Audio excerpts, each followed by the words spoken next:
buenas noches a todos en casa. Bienvenidos a una nueva emisión del Mundo en Contexto. Les saluda como siempre este servidor Carlos Arellán Solórzano, complacido de que nos acompañe en esta revisión que hacemos por temas importantes de la actualidad internacional y comenzamos en el contexto de nuestro continente. El gobierno de Daniel Noboa en Ecuador aprobó la ley para el fortalecimiento del sector minero, vulnerando el derecho de participación del pueblo ecuatoriano. La normativa ha activado las alarmas de los pueblos indígenas, quienes apuntan potenciales graves daños a la biodiversidad. Sin consulta ni previo aviso, pese a las protestas y rechazo, el legislativo ecuatoriano aprobó el proyecto de ley de minería, esto del pasado 26 de febrero. La normativa minimiza los controles sobre el impacto en fuentes de agua y biodiversidad y establece que las Fuerzas Armadas resguardarán las operaciones mineras. Movimientos civiles, activistas ambientales y colectivos presentaron esta semana una demanda ante la Corte Constitucional con el argumento de que la ley facilitará el extractivismo, esto sin previa consulta, escenario que impactará en las comunidades indígenas. Escuchemos reacciones al respecto. La Constitución también demanda que todo proyecto de ley tiene que ser tratado asegurando una pluralidad y participación real de la ciudadanía. A lo largo del tratamiento de este proyecto de ley, varios colectivos ciudadanos y la sociedad civil en general pidieron ser escuchados y recibidos dentro de la Comisión de Desarrollo Económico, lo cual no fue atendido. La Unión de Defensores del Agua y la Naturaleza, la Federación de Organizaciones Indígenas y Campesinas de la SUAY, la Corporación Cachipucara, entre otras organizaciones y comunidades, presentamos una acción de protección con medidas cautelares para evitar la aprobación de esta ley ecocida que el día de ayer se acaba de aprobar en la Asamblea Nacional. Organizaciones indígenas, ambientales y sociales se movilizaron en rechazo a la normativa y exigen la derogación de la ley. Denuncian que la norma vulnera los derechos territoriales y ambientales. Además, lo comparan con situaciones de desastres ambientales pasados como en el reservorio Yasuní. Movimientos sociales han anunciado nuevas jornadas de movilización nacional para el próximo 13 de marzo. Lo que quieren es legalizar una minería indiscriminada que no va a respetar a la naturaleza y que nos va a dejar muchos males como Chevron hizo con el país anteriormente. Las medidas que están tomando este gobierno definitivamente son en beneficio de sus corporaciones, del grupo de poder. Todo el pueblo debe indignarse, debe levantar a manifestar y debemos luchar. Rechazamos esta ley, todos los que están el accionar de este gobierno que está haciendo las cosas mal. Rechazamos rotundamente la actitud de este gobierno, autoritario, mentiroso, destructor. Bien, y seguimos en Ecuador porque el gobierno de Daniel Noboa anunció una nueva ofensiva militar en alianza con Estados Unidos para hacer frente a lo que ha denominado organizaciones criminales que operan en Ecuador. Esto ocurre mientras la ciudadanía cuestiona la política de seguridad de Noboa, que no ha cumplido con brindar tranquilidad ni paz al pueblo ecuatoriano. Tras el argumento de una nueva fase del combate contra el crimen organizado, el presidente de Ecuador, Daniel Noboa, anunció el inicio de operaciones militares conjuntas con Estados Unidos en territorio ecuatoriano. La acción se desarrolla en un contexto de encuentros recientes entre el mandatario ecuatoriano y el jefe del Comando Sur, con el que mantiene una estrecha alianza en materia de seguridad desde su llegada al poder en el 2023. Nuestro pueblo necesita vivir en paz. Por eso, este mes, lucharemos con nuestros aliados de la región en operaciones militares y policiales muy importantes. La siguiente fase de combate y de esta guerra contra el crimen organizado empieza ahora. Por su parte, a través de un mensaje en la cuenta X, Francis Donovan, comandante del Comando Sur, destacó el trabajo de los militares ecuatorianos y su compromiso en la lucha contra las estructuras criminales y del narcotráfico transnacional. Estas operaciones son un poderoso ejemplo del compromiso de los socios de América Latina y el Caribe para combatir el flagelo del narcoterrorismo. La denominada nueva fase de seguridad que incluye operaciones de gran alcance como patrullajes terrestres, inteligencia y apoyo aéreo de Estados Unidos, busca el control territorial en zonas como Guayas, Manabí y Los Ríos, así como asfixiar las economías ilegales de los grupos criminales enquistados en el país. Pero analistas políticos cuestionan el trasfondo de la medida y sus alcances en torno a la soberanía. En ese sentido, esta presencia no solamente de los máximos líderes, digamos, del Comando Sur en Ecuador, y el hecho de que pudieran eventualmente estas acciones de cooperación bilateral no solamente atacar al crimen organizado, sino también en un momento determinado, por ejemplo, como se dice, atacar la minería ilegal que está ubicada en zonas donde se está queriendo abrir todo un espacio para la minería, la minería a gran escala, digamos, y donde hay fuerte resistencia de movimientos sociales. La maniobra con Estados Unidos está siendo cuestionada por amplios sectores que acusan a Noboa de desestimar la voluntad del pueblo en el referendo de 2025, cuando los ecuatorianos rechazaron la presencia militar de marines en la nación suramericana. Digamos, hay una lógica política estratégica en el Ecuador que se viene desarrollando desde enero del 2024, que tiene que ver con, digamos, la declaración de guerra interna y una lógica de militarización social y política permanente en el país, ¿sí? Esto significa que están aprobando leyes, digamos, violatorias de los derechos de intimidad, que permiten el acceso a las comunicaciones, es decir, que permiten, digamos, violaciones del marco, como te decía, de la intimidad, sin necesidad de que haya un seguimiento judicial ni que haya ninguna investigación en curso. La operación ocurre en un contexto en que el gobierno de Noboa aún no ha dado información sobre la presencia de Estados Unidos en el puerto ecuatoriano de Manta a mediados de 2025. Bien, y seguimos en Sudamérica, donde el conflicto comercial y político entre Colombia y Ecuador se agudiza. Desde Bogotá surge la preocupación por el aumento del crimen organizado en el país vecino. El mandatario colombiano Gustavo Petro señaló que mientras su nación ha combatido el narcotráfico, Ecuador, por el contrario, lo ha proliferado. Según fuentes oficiales, en puertos ecuatorianos se decomisaron cerca de 225 toneladas de cocaína en el 2025. Esta droga, que se comercializa en los mercados internacionales, se vende a unos $25.000 el kilo. A través de un mensaje publicado en la cuenta de X, el presidente Petro denunció que la exportación de narcóticos es cada vez más ecuatoriana. La exportación de cocaína es cada vez más ecuatoriana. El presidente Noboa debe lograr asegurar más puertos y aeropuertos en Ipiales para rastreo de naves ilegales. Sin embargo, el mayor problema es el paso por las selvas y los ríos. La vigilancia de las armadas de los países en el paso de los ríos es fundamental. Así dice el mensaje que publicara el presidente Gustavo Petro recientemente en su cuenta de X en las redes sociales.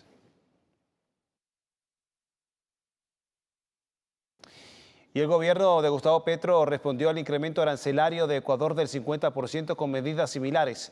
Petro anunció que prepara un nuevo decreto que propone incrementar los aranceles del 30 al 50% a las importaciones de productos procedentes de Ecuador a fin de igualar la tasa. Asimismo, Colombia mantiene una demanda ante el Tribunal de Justicia de la Comunidad Andina por considerar que la medida de Ecuador vulnera los acuerdos regionales. De acuerdo con exministros de Comercio y Producción de ambas naciones, el escenario no solo pone en riesgo cerca de $3.000 millones en intercambio bilateral, sino también miles de empleos formales en ambos lados de la línea fronteriza. Nosotros desde Colombia no estamos sufriendo tanto los efectos en cuanto a la escasez de productos. Sin embargo, Ecuador no solamente es uno de nuestros grandes socios comerciales, sino que es un país en el cual nosotros somos superavitarios, o sea, exportamos más de lo que importamos. Nosotros no importamos cosas particularmente relevantes de Ecuador en el sentido de que dependamos estructuralmente en algún rubro. Ahora, nosotros sí exportamos principalmente energía y medicamento. Estas rondas de aranceles y estas rondas de fricciones comerciales lo que van a terminar haciendo es empeorar las condiciones de la minería ilegal y el contrabando. Claro. Y seguimos en Colombia, pero ya con otro tema, porque el gobierno de ese país activó el engranaje final para blindar las elecciones legislativas programadas para este domingo 8 de marzo. Con un despliegue de seguridad masivo en zonas críticas, el presidente Gustavo Petro busca asegurar la transparencia y la participación ciudadana. A pocos días en que los ciudadanos colombianos acudan a las urnas para elegir un nuevo Congreso y las primarias interpartidistas de cara a las presidenciales, el Plan Democracia 2026 entra en su fase de ejecución máxima para garantizar protección en los 32 departamentos del país. De parte del Ministerio de Defensa Nacional nos enfocamos en la seguridad de los puestos de votación y el material electoral, los actores políticos, candidatos y precandidatos, todas las actividades de campaña electoral que también tienen que ver con atacar los delitos electorales, y el otro elemento es también con hacer la protección de ese mundo virtual intangible que es la infraestructura cibernética de nuestra registraduría. Se han desplegado unos 246.000 efectivos de la fuerza pública para custodiar los centros de votación y priorizado 127 municipios en materia de seguridad, sobre todo hacia las regiones del Pacífico y el Catatumbo, para evitar las coacciones hacia los votantes por los grupos armados. Los 13.493 puestos que están puestos en Colombia para la votación están muy bien salvaguardados y cuidados por la fuerza pública, la policía y los militares. Estamos hablando de que hay 120.000 miembros de la policía capacitados para estar en los puestos de votación, al mismo tiempo 146.000 personas o miembros del Ejército Nacional para guardar cada uno de esos puestos de votación en todo el territorio nacional. Analistas aseguran que pese a las denuncias de irregularidades en el conteo de votos de las elecciones legislativas, el presidente Gustavo Petro busca asegurar el orden público y el normal desarrollo de los comicios. Que la Policía Nacional capture de manera diligente, ojalá en flagrancia, a quienes cometen estos delitos de fraude electoral, de venta de votos, etc. En segundo lugar, también un seguimiento policivo a los pagos que ahora se están haciendo también por línea digital para compra de votos y para favorecer en ese sentido las distorsiones de la voluntad popular. Y en tercer lugar, también hay una acción que desde las mesas deben hacer los testigos electorales. Todos los partidos participantes en las elecciones tienen derecho a tener allí testigos y el presidente los llama a cumplir con rigor su vigilancia. El jefe de Estado recordó los fallos sobre la vulnerabilidad del software electoral, por lo que invitó a los ciudadanos a estar vigilantes y, de ser necesario, impugnar mesas donde haya irregularidades. En el contexto sudamericano pasamos ahora a Asia Occidental, porque Israel despliega severos bombardeos al sur del Líbano con el objetivo de suprimir las capacidades de la resistencia local, mientras en simultáneo sostiene una campaña militar contra Irán. Asimismo, la República Islámica responde los ataques en su contra con el despliegue y uso de misiles hipersónicos. Por miles abandonan los residentes la zona sur de Beirut, capital del Líbano. Salen como pueden de sus hogares luego de la advertencia de bombardeos masivos de Israel sobre esta zona de la ciudad con el objetivo de destruir posiciones de la resistencia libanesa. En imágenes, lo que es parte de este desplazamiento forzoso de los residentes en el sur de Beirut. Y estas son imágenes de los recientes bombardeos de Israel en una zona al sur del Líbano. Edificios y barrios enteros habrían sido destruidos en esta operación.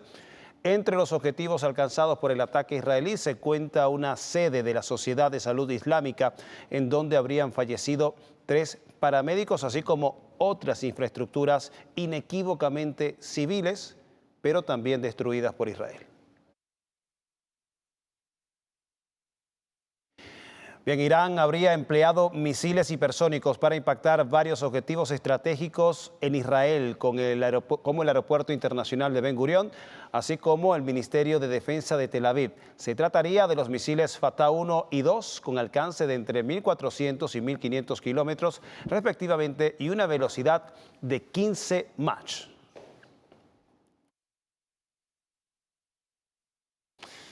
Y otro de los misiles utilizados por Irán en su respuesta contra Israel son los Khorramshahr 4, los cuales usa por primera vez en un contexto real de combates. Estos vectores son de fabricación reciente, con un alcance de hasta 2.000 kilómetros y una ojiva de 1,5 toneladas de gran potencia explosiva y flexibilidad a la hora de seleccionar la carga de combate. Son misiles, capacidades militares iraníes que no cuentan hasta ahora con capacidades en el occidente para ser contrarrestados.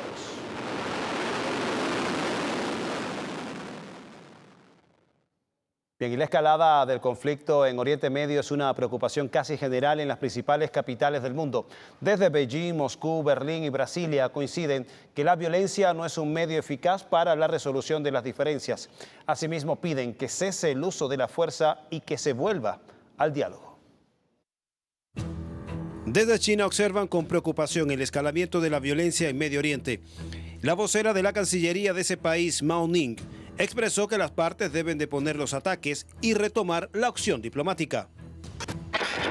La prolongación y la escalada del conflicto no benefician a nadie. China cree que la guerra y la fuerza no pueden resolver los problemas de una vez por todas.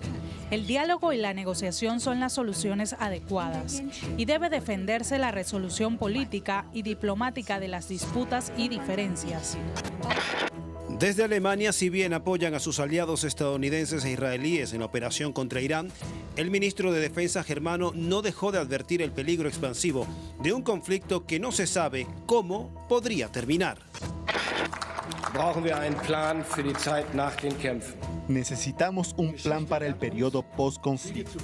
La historia nos enseña que iniciar guerras es mucho más fácil que terminarlas. En otras palabras, esto significa que se necesita una estrategia de salida fiable.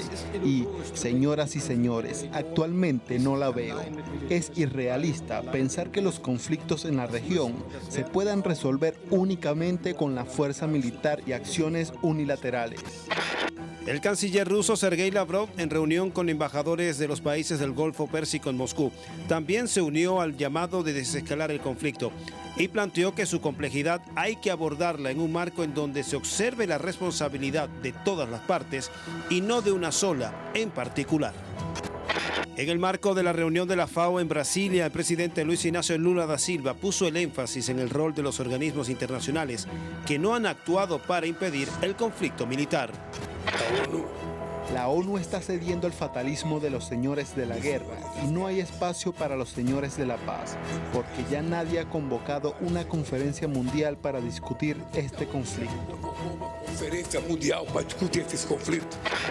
El conflicto militar en Medio Oriente ha puesto de relieve las limitaciones de la diplomacia, la desconfianza entre las naciones, así como las capacidades militares inéditas para la preservación de la soberanía o la configuración de una hegemonía regional.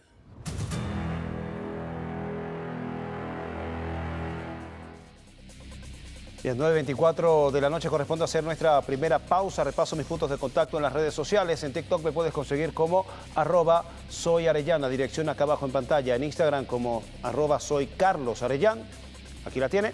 Y en Telegram también me puedes conseguir como Soy Carlos Arellán. Es jueves y como todos los jueves tenemos nuestra sección En Detalle con nuestro compañero Alejandro Díaz Bonet. ¿Qué tema estará abordando? La inteligencia artificial aplicada al espacio de la guerra. La inteligencia artificial no es solo un aplicativo para hacer más eficaces nuestros aparatos telefónicos, también tiene una aplicación lamentablemente en el espectro militar. En minutos estamos de vuelta.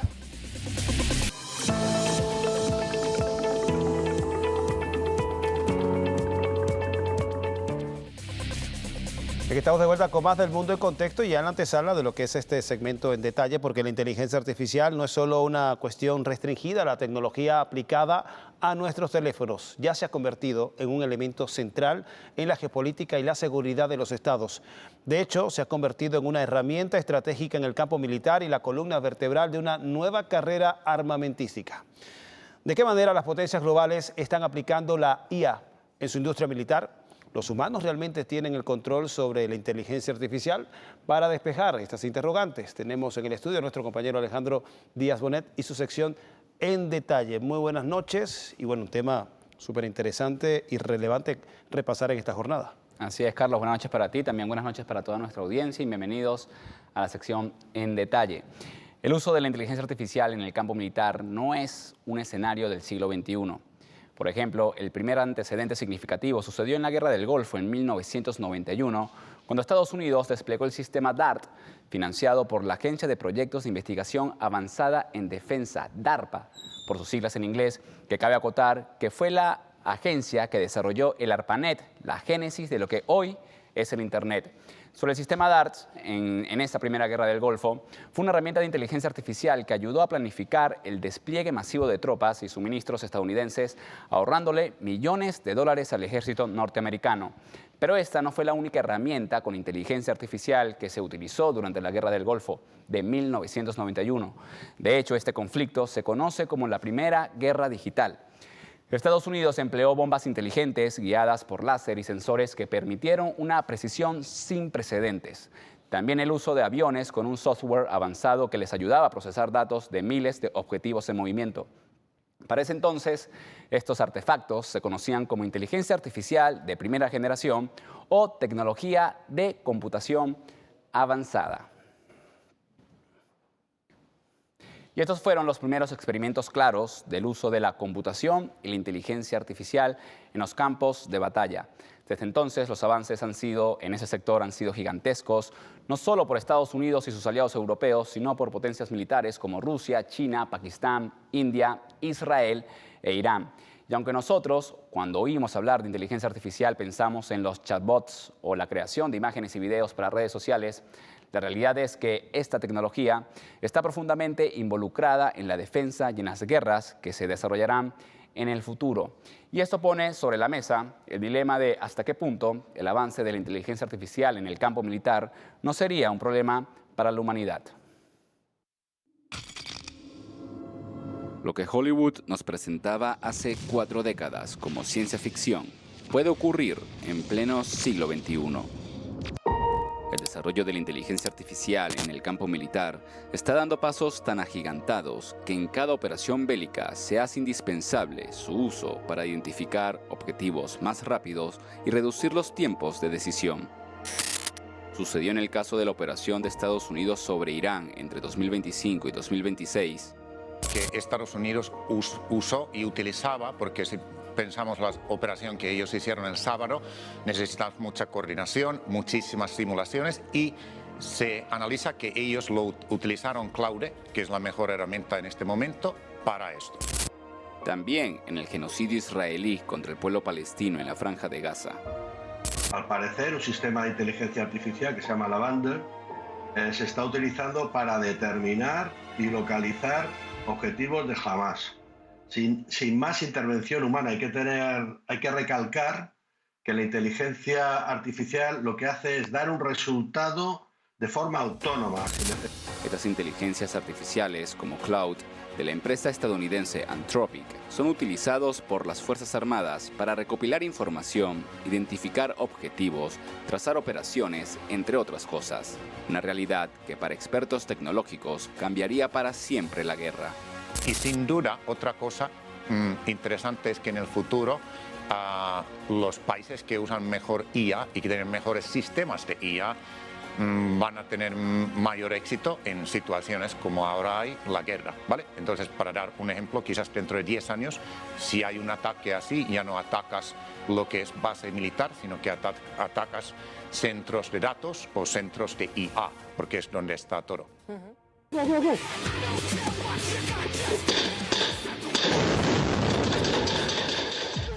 El conflicto entre Rusia y Ucrania es uno de los laboratorios más activos para el uso de la inteligencia artificial.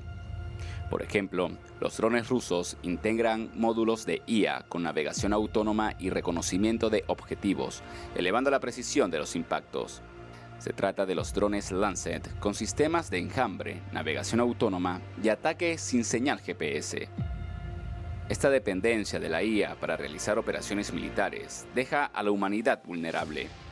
Los sistemas de inteligencia artificial son muy vulnerables a los ataques deliberados. Por eso, aunque se empleen, que se llegarán a emplear, porque es imposible evitarlo, siempre debería estar su uso condicionado al control o por lo menos a la supervisión humana. Que es lo que... Y en esa supervisión humana es donde está el dilema. El hombre no sabe cómo la computadora llega a una conclusión, solo vemos el resultado. Y la capacidad de aprendizaje de la IA va mucho más rápido que la capacidad del humano para comprender.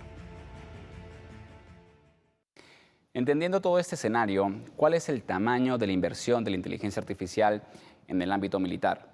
De acuerdo a la firma global de inteligencia de mercado y consultoría Prudence Research, en el 2025 el mercado militar de la IA llegó a los 10.790 millones de dólares y se prevé que para el 2035 alcance los 35.570 millones si continúa con este mismo ritmo. Norteamérica, como vemos en el gráfico, lidera esta tabla entre el 36 y 40% debido a las masivas inversiones del Departamento de Defensa estadounidense en sistemas de mando y control autónomos, seguido por Europa, que representa aproximadamente un 18 y 20% con iniciativas como el Fondo Europeo de Defensa, que ha asignado presupuestos específicos para la investigación colaborativa en inteligencia artificial. El Asia-Pacífico, actualmente en la región con una tasa de crecimiento anual más rápida, representa el 15 y 22%, posicionando a China como uno de los gigantes del desarrollo de nuevas tecnologías, tanto para uso militar como el civil. Bien, y la inteligencia artificial no solo está cambiando la guerra, la está reinventando bajo un ritmo frenético que las naciones parecen no poder o no querer detener. El campo militar actúa como una fragua donde hacen tecnologías que terminan moldeando nuestra vida cotidiana, pero este avance nos coloca ante un dilema profundo en donde el humano es el último juez ético de las tomas de decisiones para evitar que una inteligencia artificial cometa acciones deliberadas. Con esto le ponemos el detalle al contexto. Buenas noches y volvemos contigo, Carlos. Esta competencia entre potencias para ver quién desarrolla la inteligencia artificial para adquirir mayor ventaja en el ámbito militar hace también un poco más complejo que exista este acuerdo para ponerle algunas necesarias limitaciones a la inteligencia artificial. Muchísimas gracias, Alejandro Díaz Bonet, con su sección en detalle como todos los jueves por El Mundo en Contexto. Antes de ir a la pausa, vamos a revisar a continuación la cuenta de Telegram del presidente de la Asamblea Nacional de Venezuela, Jorge Rodríguez, en donde hay una publicación la cual queremos compartir con ustedes y que vamos a pedir a continuación a la producción. El texto dice: basados en el respeto mutuo y tras un proceso de diálogo apegado a la Constitución, restablecemos las relaciones diplomáticas y consulares con los Estados Unidos.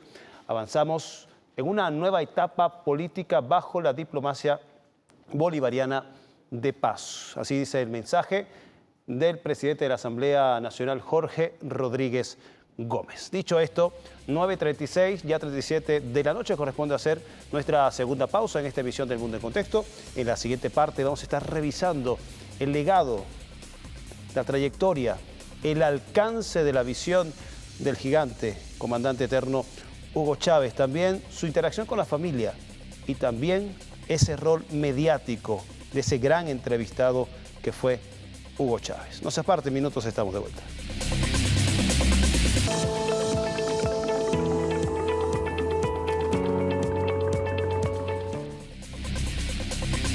Bien, estamos de vuelta con más del Mundo en Contexto, tramo final. Bien, y cada 5 de marzo el pueblo venezolano rinde tributo al comandante supremo Hugo Chávez, un hombre que tenía grandes responsabilidades políticas y militares, pero al mismo tiempo fue un ser auténtico y humanista. A 13 años de su partida física recordamos su amor por sus orígenes familiares, por sus hijos y nietos, que eran sinónimo de su relación con el pueblo. Con un carisma formidable y de valores insignes, el gigante eterno Hugo Chávez Frías llenó de amor a Venezuela y al mundo. Proveniente de raíces humildes en Sabaneta de Barinas, de una familia de la que siempre se llenó de orgullo. Acompáñate, ten alentadito, te ayude, te proteja mi vida. El poder de Dios bendito y la Virgen Santísima te cubran.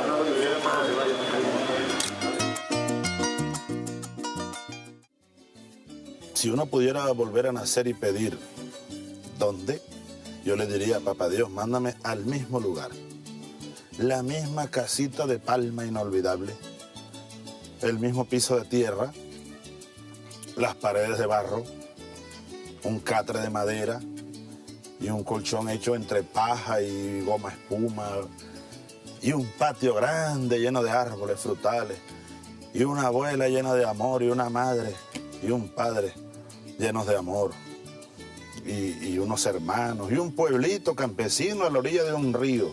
Eso queda allá de atrás de aquellas colinas en la sabana, ¿no? Desde muy pequeño fue amante de los libros. Sus padres, Hugo Rafael Chávez y doña Elena, quienes eran maestros, fueron ejemplo en su educación. Yo recuerdo a mi padre y un humilde salón de clase y unos pupitres y unos niños, y yo aún no estaba en la escuela, pero me asomaba. Y me gustaba rayar la pizarra con la tiza que quedaba, y me gustaba sentarme en el pupitre. Recuerdo a mi madre que una vez me sorprendió sentado, porque era en la misma casa donde ellos vivían, en otro caserío, más monte adentro, llamado Los Rastrojos. Ahí mi padre era maestro y mi madre también. Yo recuerdo que mamá a veces, mamá Rosa, le estaba la comida y él estaba haciendo una tarea y le decía, Huguito, ya vas a comer ya. Ahora, mamá, déjeme terminar la tarea. De no tener la tarea no iba a comer. Las tareas de él para eso eran una cosa sagrada. En los recuerdos del gigante eterno siempre estuvo la llama viva en su corazón de su amada abuela Rosa Inés Chávez. La abuela es la que estaba todos los días cuando uno se levantaba, desde que tengo uso de razón. La abuela es la que nos dormía, la abuela era la que hacía el desayuno, la abuela era la que cocinaba y uno le buscaba la leña en el monte para el fogón. La abuela fue la que vi casi que morir y la lloré y la enterramos. Es la mamá vieja, imagínate. Entonces el recuerdo de mi abuela en el alma es mucho más intenso, mucho más profundo. Así como siempre recordaba las veces que vendió las arañas de lechosa que preparaba su abuela, con un toque de sentido de humor. Yo gritaba, araña locha. Una vez dije, araña caliente para la vieja que no tienen dientes. Yo inventaba a veces unos versos no muy queridos por alguna gente. Sus padres siempre orgullosos del hombre valiente, noble, sincero y leal, Hugo Chávez Frías. Yo fui la mujer más feliz sobre la tierra, porque Hugo Rafael me dio mucha felicidad. Le da una fuerza a uno, le da fuerza, y me da fuerza, porque a veces me dan ganas de llorar y no lloro. No lloro porque, como sé que él me dice, no llores, papá, él me decía así, no llores, papá, no llores, papá. Yo la siento. Desde niño, el comandante Hugo Chávez Frías se apasionó por la pintura, así como el béisbol. Sueños que fueron cambiando al transitar en nuevos caminos, como cuando ingresó a la Academia Militar. Sin embargo, su destino ya estaba escrito y se convirtió en el líder de la revolución bolivariana, el gigante que cambió a Venezuela.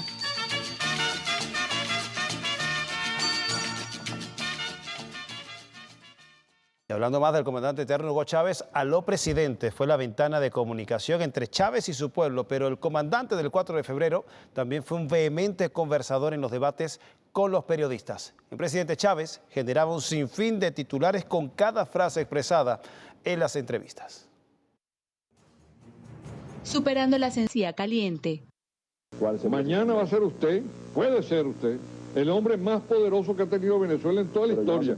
Y está trillando el mismo camino de los gobiernos anteriores. Yo no sé por qué usted está insistiendo que yo voy a ser el hombre más poderoso de la historia venezolana. Eso no es así. Ejemplo, en la constituyente usted así, un decreto lo puede convertir en ley.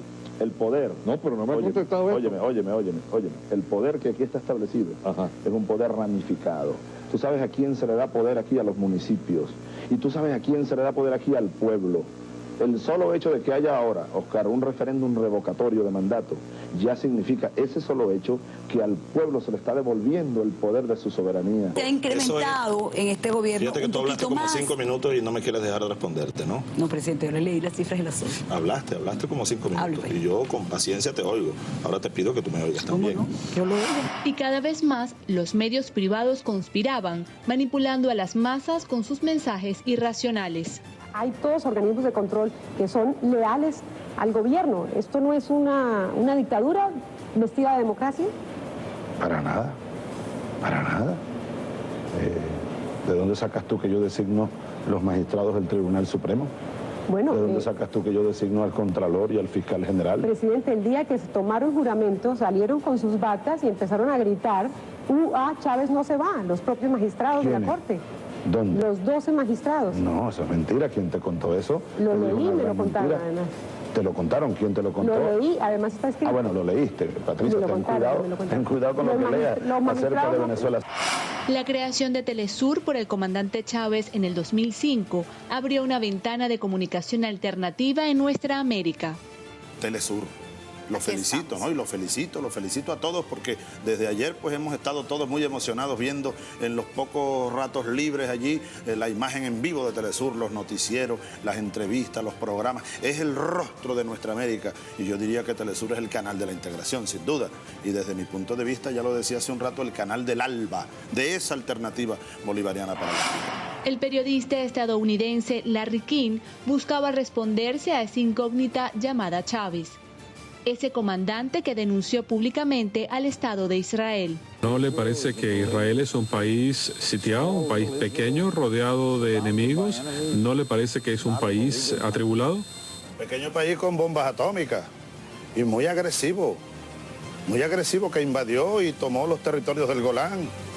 Tiene que devolverlos a Siria y que ha masacrado familias enteras.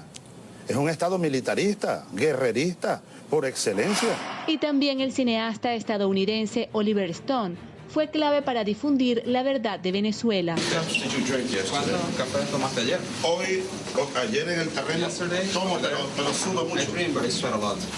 Este es el primero en la tarde. Sí, pero ayer 30, 40 cups. como 30. Pero poquito. 40.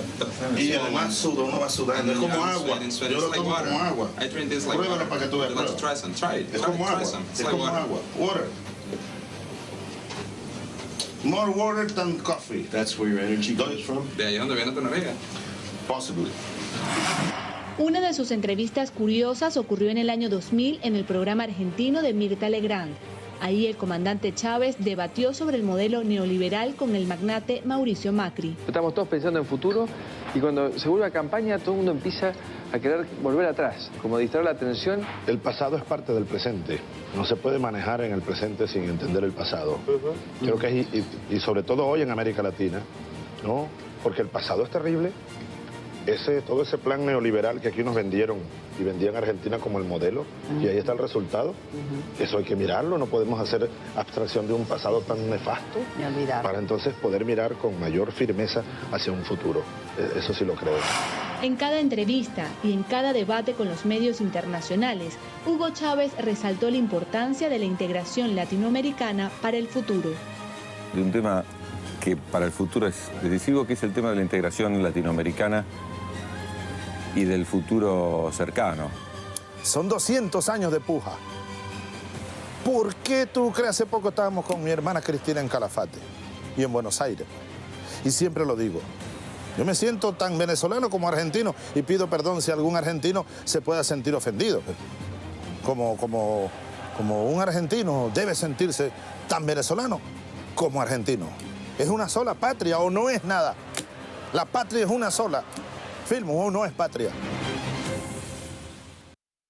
Es sin duda un fenómeno, un crack, el comandante Hugo Chávez en cada una de estas entrevistas que concedía a distintos medios, a distintos periodistas, en donde dejaba reflexiones y también frases contundentes que se convirtieron en titulares y consignas de los movimientos populares. Dicho esto, cerramos esta emisión con música de los cantautores venezolanos Omar Acedo, Omar Enrique, Hani Caguán y los Cadillacs, rindiendo tributo al comandante Chávez, esto a 13 años de su paso a la inmortalidad. Nos vemos este viernes por la pantalla de Venezolana de Televisión, el canal de Venezuela Toda. Este sentimiento nunca muere y se agiganta más y más, se llama Chávez. Y en ti por siempre vivirá nuestro comandante, nunca morirá. Este sentimiento siempre vivirá, nuestro eterno líder. Chávez no se ha ido, Chávez seguirá contigo. Nuestro comandante nunca morirá. Este sentimiento siempre vivirá. Nuestro eterno líder, nuestro eterno amigo. Chávez no se ha ido, Chávez seguirá.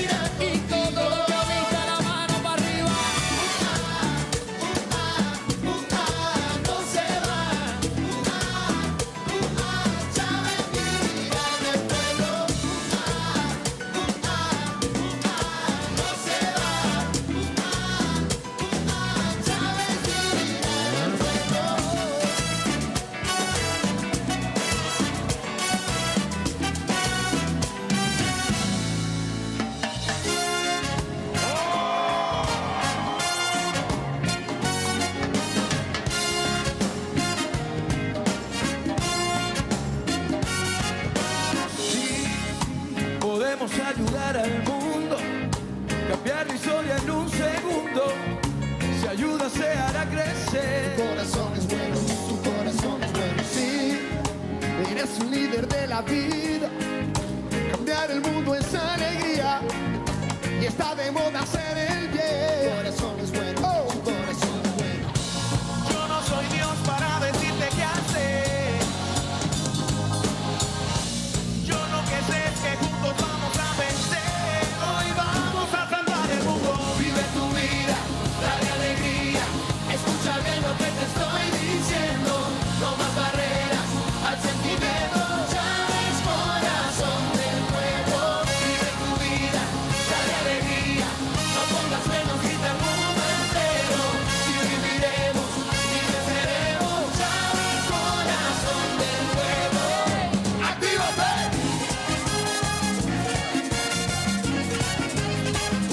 De corazón, de corazón, de corazón, de corazón, de corazón, por Chávez de corazón. Pueblo unido que da el ejemplo, ya juntos somos más. Chávez de corazón, salta, salta, salta. ¡Ey! Mi comandante, Chávez, mi presidente, yo quiero más. ¡Actívate!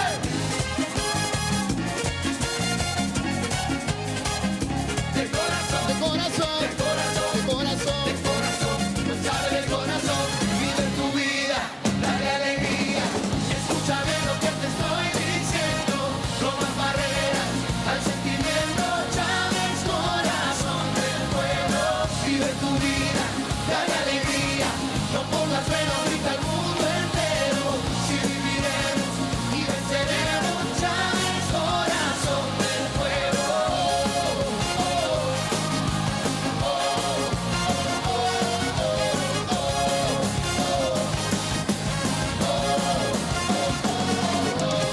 Vive tu vida, dale alegría. Escucha bien lo que te soy. Si viviremos Ustedes bien y fuerte. venceremos.